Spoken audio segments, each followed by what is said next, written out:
আগামী জাতীয় নির্বাচনে থাকছে না ইভিএম, ৩০০ আসনে ভোট হবে ব্যালট পেপারে, ইসি সিদ্ধান্ত, ৫ সিটি নির্বাচনের তফসিল ঘোষণা। ইভিএম বা ব্যালটে আগ্রহ নেই বিএনপির, মূল সমস্যা নির্বাচনকালীন সরকার, মন্তব্য মির্জা ফখরুলের। ব্যালটে নির্বাচনের সিদ্ধান্তের এখতিয়ার ইসির আছে বলেছেন তথ্যমন্ত্রী। ডিজিটাল নিরাপত্তা আইনের মামলায় জামিনে মুক্ত প্রথম আলোর সাংবাদিক শামস, মস্তিষ্কে রক্তক্ষরণে মৃত্যু জেসমিনের, 2টি আঘাতের চিহ্ন মিলেছে শরীরে, পোস্টমর্টেম রিপোর্ট।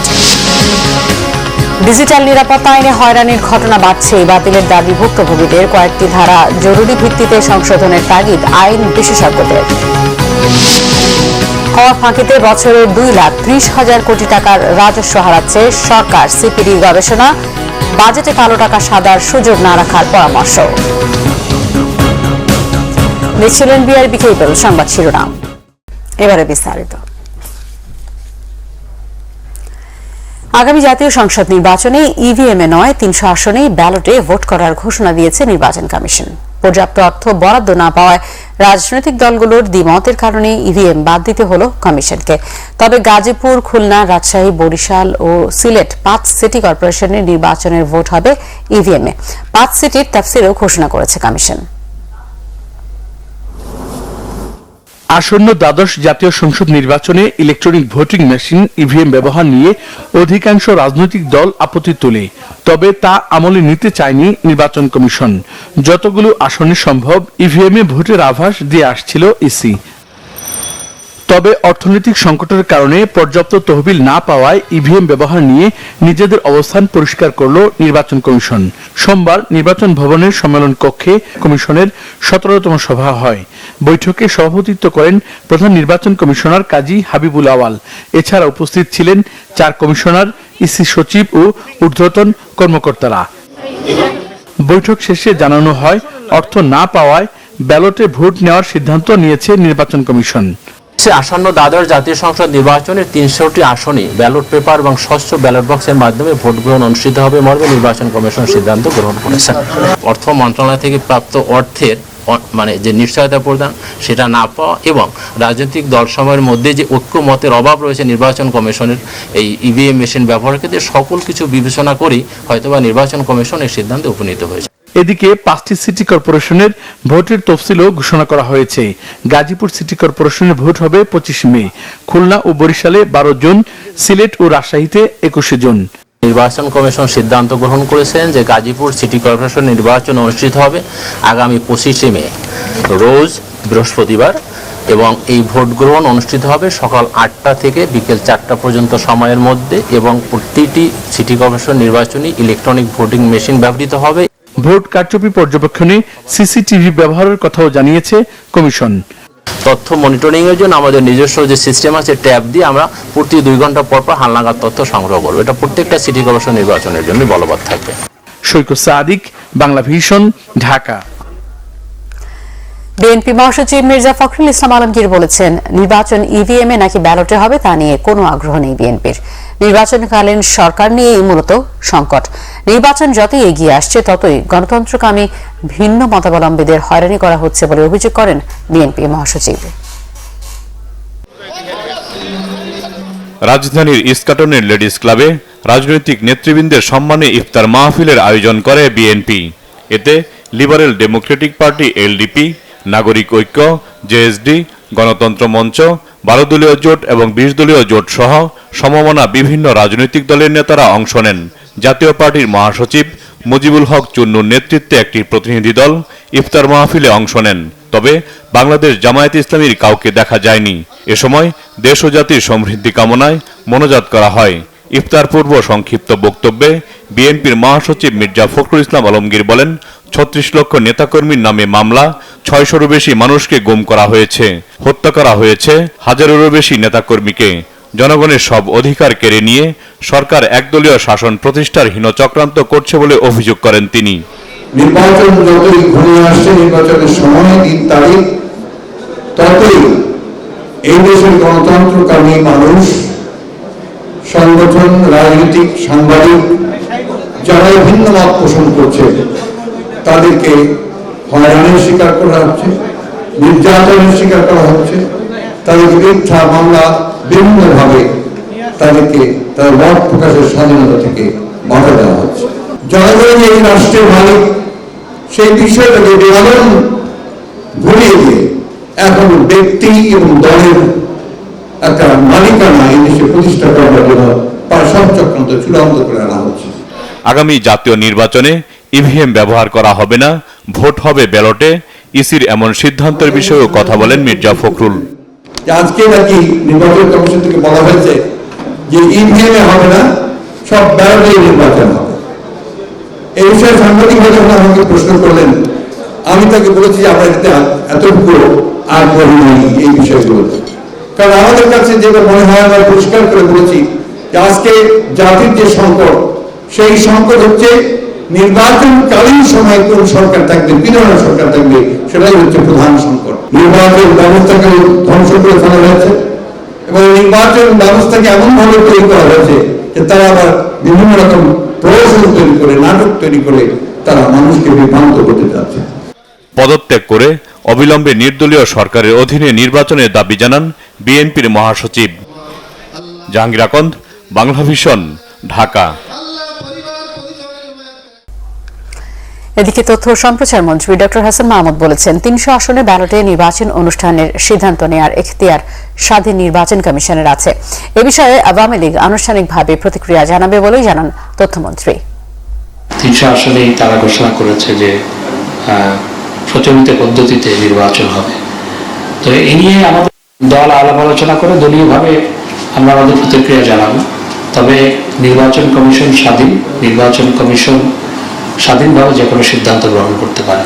আরেকটি বিষয় হচ্ছে ইভিএম কেনার জন্য আর মেরামতের জন্য যেই পরিমাণ নির্বাচন কমিশন থেকে বাজেট চাওয়া হয়েছে সেটি $1 বিলিয়ন বেশি, এবং সেই $1 বিলিয়ন আমাদের বৈদেশিক মুদ্রা খরচ করতে হবে। আজকের পরিস্থিতিতে কি এই $1 বিলিয়ন খরচ করার যৌক্তিকতা আছে কিনা সেই নিয়েও অনেকে প্রশ্ন তুলেছে। সন্ধ্যায় জামিনে মুক্তি পেলেন ডিজিটাল নিরাপত্তা আইনের মামলায় গ্রেফতার হওয়া দৈনিক প্রথম আলোর সাংবাদিক শামসুজ্জামান শামস। রাজধানীর রমনা থানায় দায়ের হওয়া মামলায় দুপুরে তাকে জামিন দেয় বিচারিক আদালত। কেরানীগঞ্জ কেন্দ্রীয় কারাগার থেকে সন্ধ্যায় তাকে মুক্তি দেওয়া হয়। পুলিশ প্রতিবেদন না দেওয়া পর্যন্ত শামসুজ্জামান জামিনে থাকবেন। কারাগার থেকে মুক্তি পেয়েছেন প্রথম আলোর সাংবাদিক শামসুজ্জামান। সোমবার সন্ধ্যায় মুক্তি পেয়ে তিনি কারাগার থেকে বেরিয়ে আসেন। এর আগে দুপুরে ঢাকার চিফ মেট্রোপলিটন ম্যাজিস্ট্রেট আদালতে দ্বিতীয়বার জামিন আবেদন করেন শামসুজ্জামান। বিচারক মোহাম্মদ আসাদুজ্জামান নূর 20,000 টাকা মুচলেকায় তার জামিন মঞ্জুর করেন। জামিনের কাগজ বিকেলে কারাগারে পৌঁছে দেওয়া হয়। যাচাই বাছাই শেষে সন্ধ্যায় সাংবাদিক শামসুজ্জামান মুক্তি পান। পুলিশ রিপোর্ট দাখিল না হওয়া পর্যন্ত আইনজীবীর জিম্মায় জামিনে থাকবেন শামসুজ্জামান। আসামি পক্ষের বক্তব্য পর্যালোচনা করে পরে আদেশ দিবেন। আমাদেরকে এইমাত্র আমরা জানলাম যে তাকে পুলিশ রিপোর্ট দাখিল পর্যন্ত জামিন প্রদান করা হয়েছে। রাষ্ট্রপক্ষের আইনজীবী এই রায়ের বিরোধিতা করে বলেন, যারা স্বাধীনতায় বিশ্বাস করে না তারা দেশের ভাবমূর্তি ক্ষুণ্ণ করতে এই কাজ করেছে। প্রতিবেদনটা লিখেছে শামসুদ্দিন শামস, কিন্তু এডিটরের একটা দায়িত্ব আছে এখানে, তার পত্রিকাটা তার, অথবা এখানে এই জন্য সে এই মামলায় আসামি হয়েছে এবং অন্য হাইকোর্ট থেকে জামিনে আছে। আর মামলা ইনভেস্টিগেশন পর্যায়ে আছে, ইনভেস্ট হলেও তার পরবর্তীতে এটা যদি তাদের বিরুদ্ধে চার্জশিট দাখিল করে তাহলে তখন তারা ট্রায়াল ফেস করবে। একই মামলার প্রধান আসামি পত্রিকাটির সম্পাদক মতিউর রহমান উচ্চ আদালত থেকে গতকাল রবিবার 6 মাসের আগাম জামিন পেয়েছেন। ফররুক বাবু, বাংলাভিশন, ঢাকা। র্যাব হেফাজতে নির্যাতনে নয় মস্তিষ্কে রক্তক্ষরণে সুলতানা জেসমিনের মৃত্যু হয়েছে বলে জানিয়েছেন ময়নাতদন্ত টিমের প্রধান ডাক্তার কফিল উদ্দিন। শরীরে 2টি আঘাতের চিহ্ন পাওয়া গেলেও এই কারণে মৃত্যু হয়নি বলে নিশ্চিত হয়েছেন তারা। সকালে রাজশাহী মেডিকেল কলেজের ফরেনসিক মেডিসিন বিভাগের এই অধ্যাপক বলেন, ময়নাতদন্তের জন্য 3 সদস্যের কমিটি পর্যবেক্ষণ শেষে নিশ্চিত হয়েছে অতিরিক্ত মানসিক চাপে মস্তিষ্কের রক্তনালী ফেটে যায় জেসমিনের। ডাক্তার কফিল আরও বলেন, জেসমিনের শরীরে আঘাতের চিহ্ন পাওয়া গেছে, তবে এই আঘাতের কারণে জেসমিনের মৃত্যু হয়নি। 22 মার্চ সকাল 10:30টার দিকে নওগাঁ শহরের মুক্তি মোড় এলাকা থেকে সুলতানা জেসমিনকে আটক করে র্যাব। তাদের হেফাজতে থাকা অবস্থায় 24 মার্চ সকালে রাজশাহী মেডিকেল কলেজ হাসপাতালে জেসমিনের মৃত্যু হয়। মৃত্যুর কারণ হচ্ছে শকে মৃত্যু হয়েছে। শকটা হয়েছে আপনার হচ্ছে মস্তিষ্কের রক্তক্ষরণের কারণে শক হয়েছে, মানে রক্তনালীর একটা সাইডে ফুলে যাওয়া অংশটা সেটা ফেটে গেছে, রক্তনালীর একটা অংশ ফেটে গিয়ে ওখানে রক্তক্ষরণ হয়েছে, আর সেই রক্তক্ষরণের কারণে তার শকে চলে গেছে সে, আর এই কারণে মৃত্যু হয়েছে, যেটা প্রাকৃতিক, যেটা আপনার ন্যাচারাল। আমরা যে ইনজুরিটার কথা বলেছি সেই ইনজুরিটা was not sufficient to cause death. Injury আছে, সেই ইনজুরিটা মৃত্যুর জন্য যথেষ্ট নয়। ডিজিটাল নিরাপত্তা আইনের অপব্যবহার কোনোভাবেই বন্ধ করা যাচ্ছে না। এটি প্রয়োগে হয়রানির ঘটনা বেড়েই চলেছে। আইনটি কেন বাতিল করা হবে না, হাইকোর্ট এমন রুল দিলেও কাজ হয়নি। কালো আইন আখ্যায়িত করে এটি বাতিলের দাবি ভুক্তভোগীদের। আইনটির অপপ্রয়োগ হচ্ছে উল্লেখ করে জরুরি ভিত্তিতে এর কয়েকটি ধারা সংশোধনের তাগিদ দিলেন সুপ্রিম কোর্টের আইনজীবী ব্যারিস্টার আতিকুর রহমান। করোনাকালে হাসপাতালের দুর্নীতি নিয়ে সংবাদ প্রকাশ করায় ঠাকুরগাঁয়ে সাংবাদিক তানভীর হাসান তনুর বিরুদ্ধে ডিজিটাল সিকিউরিটি অ্যাক্টে মামলা হয়। বর্তমানে ওই মামলায় জামিনে থাকলেও শুনানির জন্য নিয়মিত তাকে যেতে হয় আদালতে। এখন আমাকে আদালতে প্রতি মাসে যেতে যেতে আসলে আমার কয়েক জোড়া জুতা ক্ষয় হয়ে গেছে। আসলে এই ডিজিটাল অ্যাক্ট মামলাটা অতি লম্বে প্রত্যাহার করা উচিত। এই মামলা হওয়ার পরে আসলে আমার যে আগের যে আমি যে একটা সাহসীভাবে আমি লেখার যে একটা গতি ছিল সেই গতিটা আমার কমে গেছে। চট্টগ্রাম রেলওয়ের দুর্নীতি নিয়ে অনুসন্ধানী রিপোর্ট করায় যুগান্তর পত্রিকার বিশেষ প্রতিনিধি মাহবুব আলম লাবলুর বিরুদ্ধে মামলা করে বহিষ্কৃত যুবলীগ নেতা ও 6 মামলার আসামি হেলাল আকবর চৌধুরী। এই হেলালের বিরুদ্ধেও দুর্নীতির অভিযোগে অনুসন্ধান চালাচ্ছে দুদক। তার অপকর্ম এবং রেলওয়ের যে দুর্নীতি এবং রেলওয়ের যে টেন্ডার বাণিজ্য তিনি নিয়ন্ত্রণ করেন সেই বিষয়টি আমার অনুসন্ধানে উঠে এসেছিল, আর এতেই তিনি সংক্ষুব্ধ হয়েছেন এবং তিনি বলছেন যে আসলে তিনি কোনো সন্ত্রাসী কর্মকাণ্ডের সাথে জড়িত না। যে কেউ সাংবাদিকদের বিরুদ্ধে সাইবার সিকিউরিটি একটা মামলা করছে এবং তদন্তের আগেই তাদের গ্রেপ্তার করে কারাগারে পাঠানো হচ্ছে।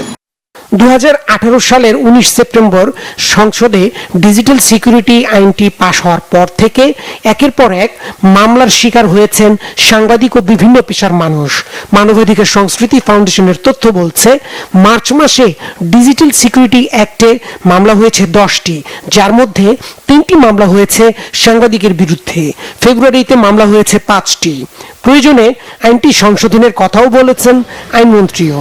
ডিজিটালি যে মানুষকে আপনি কোনো কারণে হ্যাকিং করে অন্যের সার্ভারে ঢুকে ওখান থেকে কোনো তথ্য নিয়ে, এরকম কয়টা মামলা হয়েছে ইদানিংকালে। ফেসবুকে কিংবা অন্যান্য সামাজিক যোগাযোগ মাধ্যমে যদি সরকারের কোনো সমালোচনা করি, সরকার তো অবশ্যই সমালোচনার পাত্র হবে। তো রাষ্ট্রের সার্বভৌমত্বের জন্য যে আইন, সেখানে আবার সরকার কিংবা সরকারের যে মন্ত্রী তাদের বিরুদ্ধে কথা বলে কেউ হয়ে যাচ্ছে, যে এটা কমপ্লিটলি মানে অ্যাবিউজ অফ ল যেটাকে বলা হয়, আইনের অপপ্রয়োগ সম্পূর্ণ। এখন যদি সরকার মনে করে তাহলে ওই যে স্পেসিফিক যে প্রভিশনগুলো যেগুলো ওয়াইড ডেফিনেশন দিয়ে করা হয়েছে সেগুলো বাতিল করলে মনে হয় তাও কিছুটা পরিত্রাণ পাওয়া যাবে আমি মনে করি।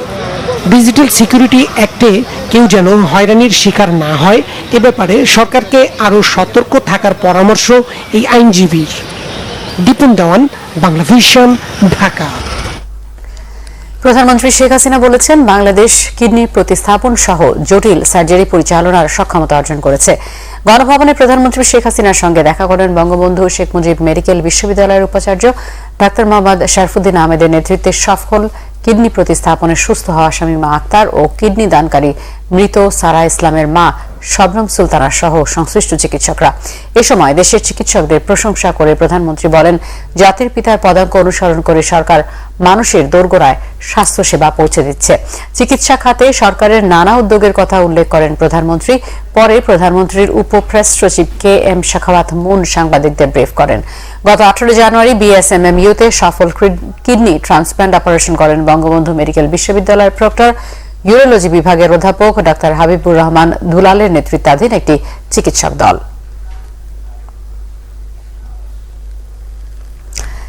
প্রধানমন্ত্রী শেখ হাসিনা বলেছেন, বাংলাদেশ ও ফ্রান্সের সম্পর্ক কৌশলগত অংশীদারিত্বে পৌঁছেছে। শেখ হাসিনা বলেন, ফ্রান্স সবসময় বাংলাদেশের বিশ্বস্ত অংশীদার। সোমবার সকালে গণভবনে প্রধানমন্ত্রী শেখ হাসিনার সাথে ফ্রান্সের রাষ্ট্রদূত ম্যারি মাসদুবুই দেখা করলে প্রধানমন্ত্রী এসব কথা বলেন। বৈঠকের শেষে প্রধানমন্ত্রীর প্রেস সচিব ইহসানুল করিম সাংবাদিকদের ব্রিফ করেন। করিম বলেন, প্রধানমন্ত্রী জাতির পিতা শেখ মুজিবুর রহমানের প্রতিষ্ঠিত পথ অনুসরণ করে গত 5 দশক ধরে বিভিন্ন ক্ষেত্রে সহযোগিতা সহ দুই দেশের মধ্যে ক্রমবর্ধমান সম্পর্কের বিষয়ে সন্তোষ প্রকাশ করেন। বৈঠকে রাষ্ট্রদূত বাংলাদেশের সঙ্গে বিশেষ করে বিমান চলাচল ও মহাকাশ খাতে সহযোগিতা জোরদারে তার দেশের আগ্রহ প্রকাশ করেছেন।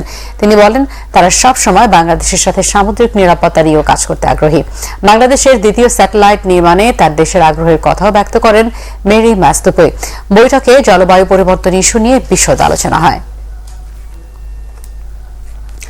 কর্পোরেট ও ব্যক্তি খাতে কর ফাঁকির কারণে বছরে 2,30,000 কোটি টাকা রাজস্ব হারাচ্ছে সরকার। এর মধ্যে প্রাতিষ্ঠানিক খাতে হারাচ্ছে 84,000 কোটি টাকা। সেন্টার ফর পলিসি ডায়ালগ সিপিডির গবেষণায় এমন তথ্য উঠে এসেছে। সংস্থাটির সংবাদ সম্মেলনে জানানো হয়, দেশের প্রায় 2.5 লাখ নিবন্ধিত কোম্পানির মধ্যে মাত্র 48,000 প্রতিষ্ঠান আয়কর রিটার্ন দাখিল করছে। রাজস্ব বাড়াতে আগামী বাজেটে কালো টাকা সাদা করার সুযোগ না রাখার আহ্বান জানিয়েছে সিপিডি। রাজস্ব আয় বাড়াতে সরকারের জোর তৎপরতা সত্ত্বেও পুরোপুরি ডিজিটালাইজেশন না হওয়া ও আর্থিক প্রতিষ্ঠানগুলোর মধ্যে সমন্বিত ব্যবস্থাপনার অভাবে প্রত্যাশা অনুযায়ী বাড়ছে না কর আদায়ের পরিমাণ। সেই সাথে রয়েছে প্রশাসনিক দুর্বলতাও। সিপিডির হিসাব অনুযায়ী দেশে আয়কর প্রদানযোগ্যদের মধ্যে 68% কর দিচ্ছেন না। সেই সাথে কর্পোরেট প্রতিষ্ঠানগুলোর 2/3 প্রাতিষ্ঠানিক কর আদায়ের আওতার বাইরে। সিপিডির গবেষণা মতে দক্ষিণ এশিয়ার দেশগুলোর মধ্যে কর গোপন রাখার প্রবণতা বিবেচনায় ভারত ও পাকিস্তানের চেয়ে এগিয়ে আছে বাংলাদেশ। 2/3 যারা কিনা কর দেবার যোগ্য ব্যক্তি বা তারা কিন্তু কর দিচ্ছেন না তারা। সুতরাং এই যে বিপুল পরিমাণ কর আওতার বাইরে থেকে যাওয়া, এটি কিন্তু একটা বড় রকমের মাথা ব্যথার কারণ আমাদের ট্যাক্স জিডিপি না বাড়াতে পারা। ছায়া অর্থনীতির জন্য প্রায় 84,000 কোটি টাকার মতো আমাদের কর ক্ষতি হচ্ছে বা কর খরচ হচ্ছে। কর ফাঁকি যদি 80% মতো যদি হয়, তাহলে 2,23,000 কোটি টাকার মতো আমরা রাজস্ব লস করছি। গবেষণা সংস্থাটির অভিযোগ, অপরিকল্পিতভাবে বিভিন্ন প্রতিষ্ঠানকে কর ছাড়ের সুবিধা দিচ্ছে সরকার। সে সাথে কর প্রশাসনেও অস্বচ্ছতার অভিযোগ আনা হয়েছে। দক্ষিণ এশিয়ার ভিতরে ট্যাক্স জিডিপি রেশিও এবং কর হারের মধ্যে ফারাকটা বাংলাদেশের সর্বোচ্চ। আমাদের মনে হয় যে কর প্রশাসনের অ্যানুয়াল টার্গেট সেট করা দরকার, যে তারা কর ফাঁকি কি পরিমাণ কমিয়ে প্রতি বছর কি পরিমাণ টাকা উদ্ধার করেছে। আগামী বাজেটে সরকার কোন ধরনের এই যে কালো টাকা সাদা করার যে সুযোগ, এই জায়গা থেকে সরকার সরে আসবে, যেটা কর ন্যায্যতা, কর স্বচ্ছতার পরিপন্থী। 2026 সালে অনানুষ্ঠানিকভাবে স্বল্পোন্নত দেশের তালিকা থেকে বেরিয়ে যাবে বাংলাদেশ। আর তখন কমতে থাকবে আন্তর্জাতিক সহায়তা ও ঋণের পরিমাণ। এই অবস্থায় রাজস্ব আদায় বাড়িয়ে সক্ষমতা জোরদারের তাগিদ সেন্টার ফর পলিসি ডায়ালগের। অনেক সময় গ্র্যান্টও পেতাম, সেগুলো পাওয়ার সুযোগ কমে যাবে। সুতরাং আমাদের নিজেদের উপরই নির্ভর করতে হবে এবং সেটার জন্য। মাইনুল শোভন, বাংলা ভিশন, ঢাকা। ঈদের পর বৃহত্তর কর্মসূচি নিয়ে মাঠে নামার ঘোষণা গণতন্ত্র মঞ্চের। বিরোধী এই জোটের নেতারা জানান, যুগপৎ আন্দোলনের মাধ্যমে সরকারকে দাবি মানতে বাধ্য করা হবে। গণমাধ্যমের স্বাধীনতা রক্ষা এবং র্যাব হেফাজতে নারী হত্যার অভিযোগে জাতীয় প্রেস ক্লাবের সামনে সমাবেশ করে গণতন্ত্র মঞ্চ। তারা অভিযোগ করেন, হত্যা নির্যাতনের মাধ্যমে ক্ষমতায় টিকে আছে সরকার। ভয় ভীতি দেখিয়ে বিরোধী মত দমন করা হচ্ছে বলেও অভিযোগ করেন তারা। বলেন, এবার জনগণকে সাথে নিয়ে বৃহত্তর আন্দোলন গড়ে তোলা হবে। জনগণের ভোট অধিকার প্রতিষ্ঠার ছাড়া এবার কোনো নির্বাচন হবে না বলেও হুঁশিয়ারি দেন বিরোধী নেতারা।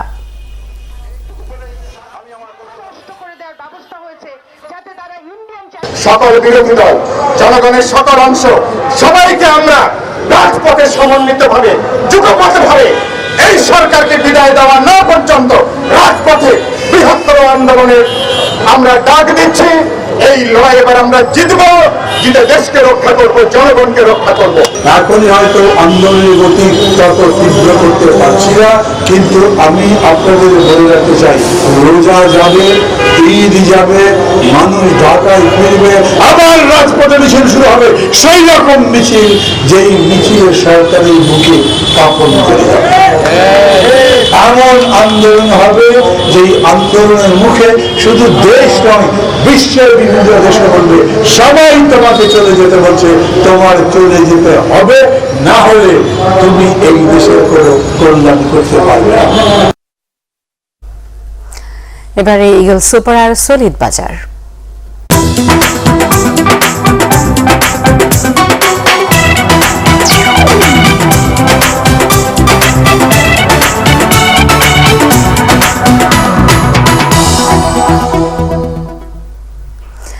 ঈদ সহ যেকোনো উৎসবে শিক্ষার্থী ও তরুণ তরুণীদের কাছে পছন্দের মার্কেট আজিজ সুপার মার্কেট। তাই প্রতিবারের মতো এবারও ঈদ উপলক্ষে এসেছে নতুন নতুন ডিজাইনের পোশাক। তবে এখনো জমে ওঠেনি রাজধানীর শাহবাগের এই মার্কেটটি। ঈদ এগিয়ে আসার সাথে সাথে বেচাকেনা বাড়বে এমনটাই প্রত্যাশা তাদের। এস এম ফয়েজের রিপোর্টে বিস্তারিত। সারা বছরই পোশাক কেনা ও আড্ডায় মেতে থাকতে রাজধানীর আজিজ সুপার মার্কেটে থাকে সব বয়সীদের আনাগোনা। রোজার মাসে সেটি রূপ নেয় উৎসবে। কর্মীরা ব্যস্ত প্রস্তুতিতে। মার্কেটে আসা নারী পুরুষদের বেশিরভাগ এখনো দর্শনার্থী। ঘুরে ফিরে দেখছেন, এরই মাঝে কেনাকাটাও করছেন কেউ কেউ। এক কালার পাঞ্জাবিগুলোই বেশি চয়েজেবল, আর আমি আমার জন্য কিনি নেই, আমার ছোট ভাইদের জন্য কিনলাম আর কি। আমরা অলরেডি টুকটাক কেটে শুরু করছি। আজিজে আসছি, বেসিক্যালি আজিজে পাঞ্জাবির কালেকশন ভেরিয়েশন থাকে অনেক। ফ্যাশন হাউসগুলোর কালেকশন চোখে পড়ার মতো, নিপুণ হাতের কারুকাজ। ঈদকে সামনে রেখে দৃষ্টিনন্দন সব পোশাকের সমাহার। কাস্টমার আসছে, দেখছে, কিন্তু ওরকম আগের বারের মতন এখনো শুরু হয় না বেচে কিনা। আশা করি সামনে শুরু হবে। সামনে যে আপনার বেতনটা হয়ে যাবে, বেতন হওয়ার পরে হয়তো আমাদের সেলটা বাড়বে। কেউ কেউ পাঞ্জাবি কিনে নিচ্ছেন আগে ভাগে। ডিজাইনে পছন্দ হলেও দাম কিছুটা বাড়তি বলে অভিযোগ ক্রেতাদের। যদিও গতবারের তুলনায় এবার একটু দামটা বাড়তি, স্বাভাবিক, প্রতি বছরই বাড়ে, এবারও একটু বাড়তি। আমাদের কালেকশনগুলো অনেক পছন্দ হয়েছে, আমার ভাইয়ের জন্য নিতাম। আশপাশে যেগুলো শোরুম দেখলাম, এবার একটু রেটটা একটু বেশি। ঈদের জন্য কেনাকাটা করলাম, পাঞ্জাবি কিনলাম নিজের জন্য। বাজারের নিত্যপণ্যের দাম বাড়তি হওয়ায় ক্রেতাদের পছন্দ ও সামর্থ্য মাথায় রেখে দাম স্বাভাবিক রাখার আশ্বাস দিচ্ছেন বিক্রেতারা। দামটাকে ওইভাবে আমাদের নাগালের মধ্যে রাখতে হয়। আমরা চেষ্টা করেছি খুব আরামদায়ক কাপড় এবং রেঞ্জটা যেন খুব কমের মধ্যে থাকে।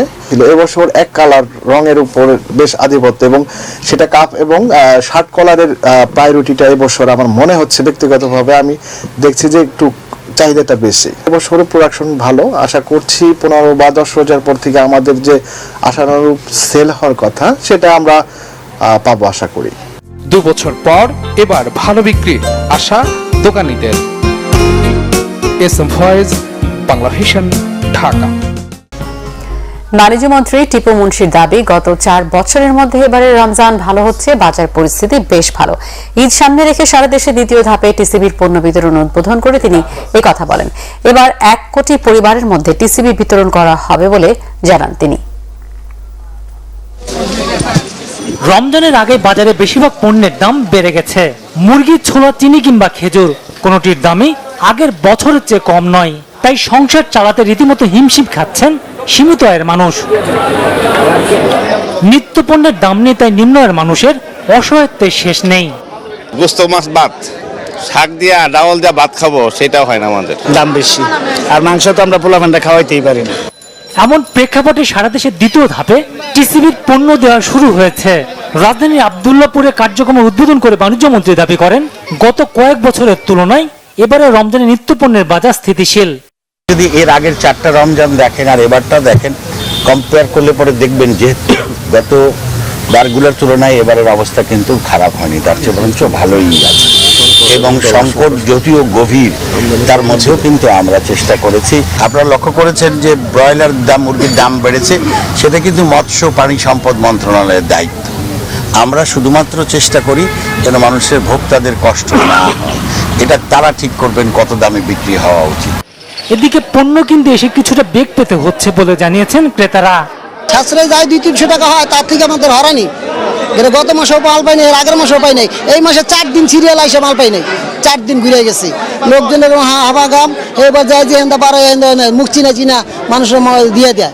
তারা যারা মনে সাধারণ লোক এরা লাইনে থেকে মাল পায় না, কয় মাল নাই।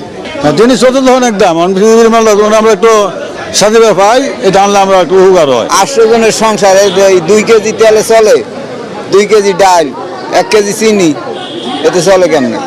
পর্যাপ্ত পণ্য না থাকায় ফেরত যেতে হচ্ছে অনেককে। সমস্যা দিব না বলে হাতে সিরিয়াল দেয় না, এর লেগে মাল কম আনছে।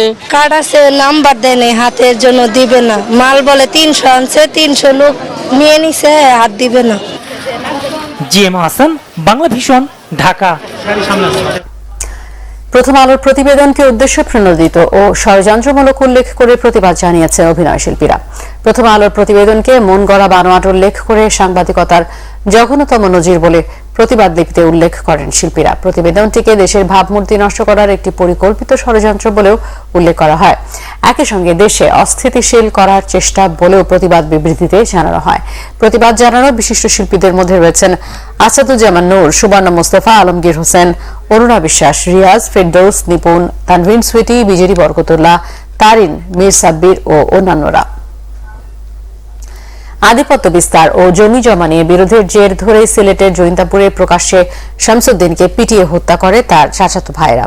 ভিডিও ফুটেজে গেল 25 মার্চ রাতে সেই হত্যার ঘটনাটি ধরা পড়ে। ঘটনার পরই গা ঢাকা দেয় আসামিরা। রবিবার রাতে রাজধানীর রমনা এলাকা থেকে শামসুদ্দিন হত্যা মামলায় তার চাচাতো ভাই ও ভাতিজাকে গ্রেফতার করেছে র্যাব। র্যাব জানায়, অনেকদিন ধরে ছোটখাটো বিষয় নিয়ে প্রায়ই ঝগড়া হতো শামসুদ্দিন ও তাজউদ্দিনের ভাইদের মধ্যে। হত্যার ঘটনাটি ছিল পূর্ব পরিকল্পিত। 2 মাস আগেও দুই পরিবারের মধ্যে মারামারি হয়েছিল বলে জানায় র্যাব। পলাতক আসামিদের গ্রেফতারে র্যাবের অভিযান অব্যাহত রয়েছে।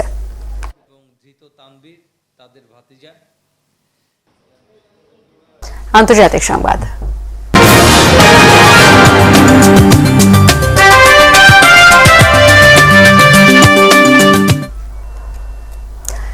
ভারতীয় কংগ্রেস নেতা রাহুল গান্ধীর কারাদণ্ড স্থগিত করেছে দেশটির আদালত। 2 বছর কারাদণ্ডের বিরুদ্ধে রাহুলের করা আপিল নিষ্পত্তি না হওয়া পর্যন্ত ওই কারাদণ্ড স্থগিত করা হয়েছে। একই সাথে তাকে জামিন দেওয়া হয়েছে। আদালতের এই রায়ের পরে পরবর্তী শুনানি পর্যন্ত রাহুলের বিরুদ্ধে কোনো আইনি পদক্ষেপ নেওয়া যাবে না। পরবর্তী শুনানির দিন ধার্য করা হয়েছে 13 এপ্রিল। এর আগে এই মামলায় 30 দিনের অন্তর্বর্তীকালীন জামিনে ছিলেন রাহুল। আদালতে রাহুল গান্ধী ছাড়াও তার বোন প্রিয়াঙ্কা গান্ধী ও কংগ্রেস নেতারা উপস্থিত ছিলেন। কারাদণ্ডের রায় চ্যালেঞ্জের আগে সার্বিক বিষয়ে আলোচনা করতে রাহুল তার মা ও দলের সাবেক সভাপতি সোনিয়া গান্ধীর সাথে দেখা করেন। সাজা স্থগিত না হলে আগামী 8 বছর নির্বাচন করতে পারবেন না রাহুল গান্ধী। 2019 সালে কর্ণাটকের এক জনসভায় মোদি পদবি নিয়ে মন্তব্য করায় মানহানির অভিযোগে মামলাটি করেন কর্ণাটকের বিজেপি বিধায়ক পুনেশ মোদি। 30 দিনের জামিন সহ আপিলের সুযোগ দিয়ে গত 23 মার্চ রাহুলকে কারাদণ্ড দেয় সুরাটের ম্যাজিস্ট্রেট আদালত।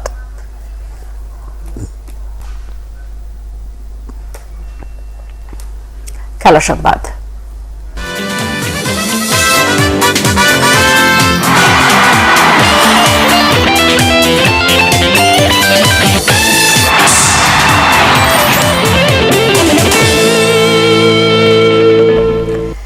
ঢাকা টেস্ট জয়ের ঘোষণা দিয়ে কাল আয়ারল্যান্ডের বিপক্ষে মাঠে নামছে Bangladesh. Mirpur home of cricket একমাত্র টেস্ট ম্যাচটি শুরু হবে সকাল 10টায়। তবে ইনজুরির কারণে টেস্ট থেকে ছিটকে পড়েছেন pacer Taskin Ahmed.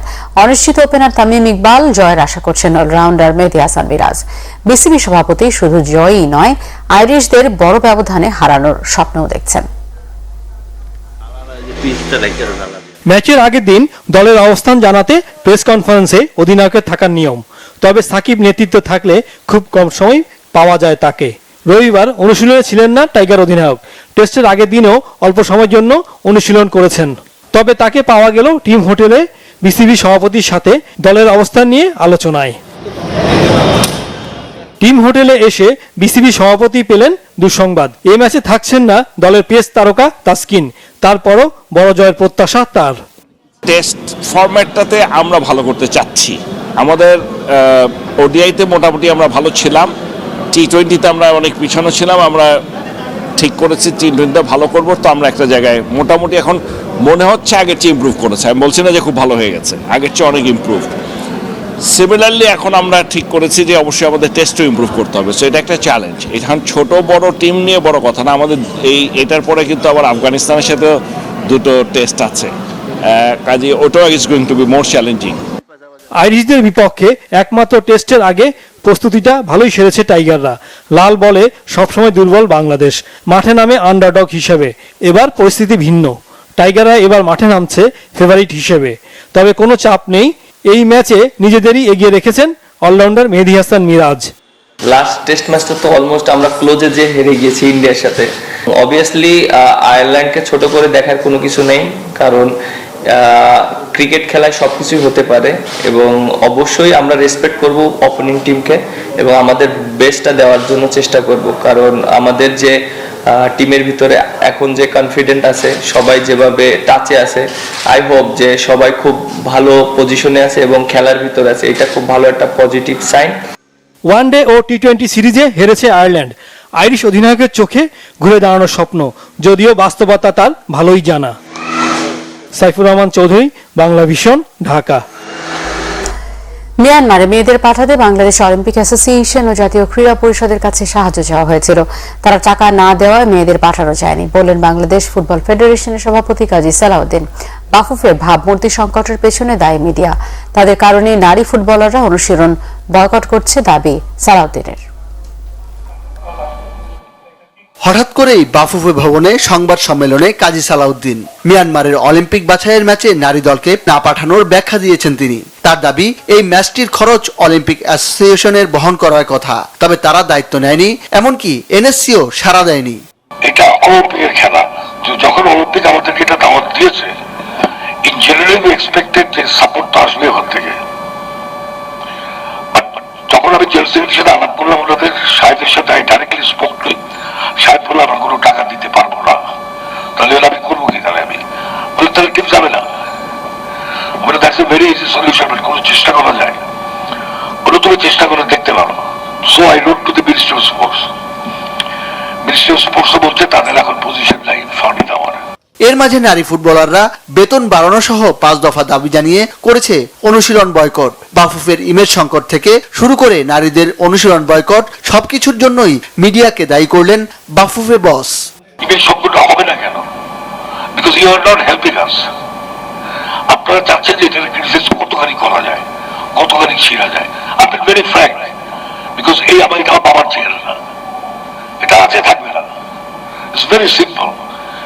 Anybody after 4 years, anybody has a chance to take it. Take it. Take it. আপনি যে কথা বলেন এটার উত্তর হলো এটা। This is image. আপনি দেখেন, এটা কোনো সাবজেক্ট ল্যাঙ্গুয়েজ হলো, বছর বছর টুক টুক টুকে বানাচ্ছে। এমনকি ছাড়েননি বিসিবি সভাপতি নাজমুল হাসান পাপনকেও। তার মতে, বিসিবি সভাপতি পাবলিসিটির জন্য প্রধানমন্ত্রীকে প্রকাশ্যে ফোন দেন। শেষ ফুটবলের প্রিয় বিসিবি সবাই পার্সোনালিটি এক না। আমি তো পাবলিকলি দেখে ফোন করবো লাইভ প্রাইভেসির কথা বলতে পারি। You have to understand, because I come with the background of a regime of football. স্বাধীনতা থেকে আরম্ভ করে আজ পর্যন্ত আমি তো ওই নাটক করতে পারবো না। আমি প্রাইভেসিকে ওনার রেসপেক্ট আমি ওনাকে দিব। অলিম্পিক বাছাই না পাঠালেও এএফসির বাছাই ম্যাচ খেলতে যাচ্ছে মেয়েরা, এতে সবার সহযোগিতা চেয়েছেন সালাউদ্দিন। মনির হোসেন খান, বাংলা ভিশন, ঢাকা। সংবাদ শেষ করব বিআরবি কেবল শিরোনামগুলো আবার একবার জানিয়ে। আগামী জাতীয় নির্বাচনে থাকছে না ইভিএম, 300 আসনেই ভোট হবে ব্যালট পেপারে, ইসি সিদ্ধান্ত। 5 সিটি নির্বাচনের তফসিল ঘোষণা। ইভিএম বা ব্যালটে আগ্রহ নেই বিএনপির, মূল সমস্যা নির্বাচনকালীন সরকার। মন্তব্য মির্জা ফখরুলের। ব্যালটে নির্বাচনের সিদ্ধান্তের এখতিয়ার ইসির আছে বলেছেন তথ্যমন্ত্রী। ডিজিটাল নিরাপত্তা আইনের মামলায় জামিনে মুক্ত প্রথম আলোর সাংবাদিক শামস। মস্তিষ্কে রক্তক্ষরণে মৃত্যু জেসমিনের, 2টি আঘাতের চিহ্ন মিলেছে শরীরে, পোস্টমর্টেম রিপোর্ট। ডিজিটাল নিরাপত্তা আইনে হয়রানির ঘটনা বাড়ছেই, বাতিলের দাবি ভুক্তভোগীদের। কয়েকটি ধারা জরুরি ভিত্তিতে সংশোধনের তাগিদ আইন বিশেষজ্ঞদের। কর ফাঁকিতে বছরে 2,30,000 কোটি টাকা রাজস্ব হারাচ্ছে সরকার, সিপিডির গবেষণা। বাজেটে কালো টাকা সাদার সুযোগ না রাখার পরামর্শ। এই ছিল এখনকার মধ্যে। পরের সংবাদ রাত 10:30টায় দেখার আমন্ত্রণ রইল। এছাড়া বাংলা ভিশন সংবাদ ও সংবাদ সংশ্লিষ্ট অনুষ্ঠান দেখতে ভিজিট করুন www.tvnews24.com ও facebook.com/banglavisionnews এবং সাবস্ক্রাইব করুন youtube.com/banglavisionnews। ধন্যবাদ।